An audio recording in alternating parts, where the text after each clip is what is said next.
What's up, class? Coach Vega here. So for today, we're going to be going over how to properly squat and avoid injuries when we squat. So we're going to be squatting on a daily basis.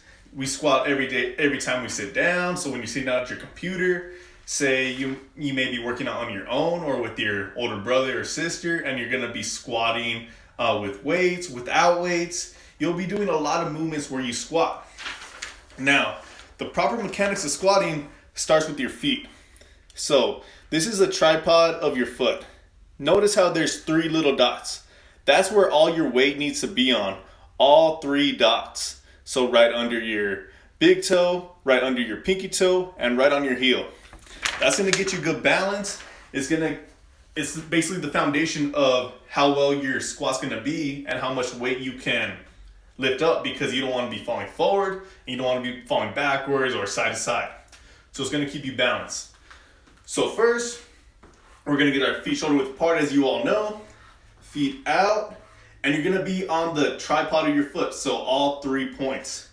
Next thing you're gonna do is you're gonna be driving your knees over your feet. So your knees drive over your feet like if it's a little line. That's how your body is aligned. You don't wanna be driving your feet outwards. You don't wanna be driving your feet inwards, because that's when you could get some meniscus tears. You're gonna be putting a lot of stress on your joints. You could really hurt your body.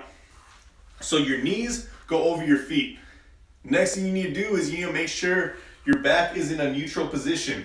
You don't want it too forward and you don't want to hunch back. You want to keep it in a neutral position.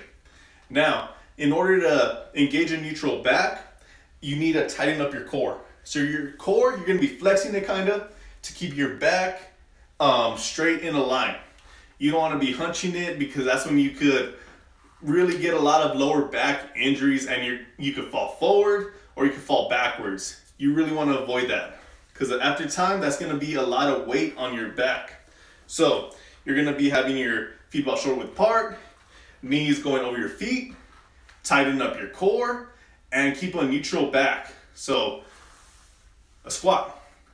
Now, a lot of you eventually are going to be adding weight when you go to high school, or maybe you're already squatting with weight. So we're gonna do the same mechanics with, I'm gonna pretend this is a weight bar. So you're gonna put it over your shoulder on your traps. So on your trap muscle, you're gonna be resting it on there. You're gonna be doing the same mechanics, feet about shoulder width apart, on the tripod of my foot, so you can have good balance. You're gonna be driving your knees over your feet. You're gonna be tightening up your core, and you're gonna keep a straight back. So you're gonna be tightening up your core, driving my knees over my feet.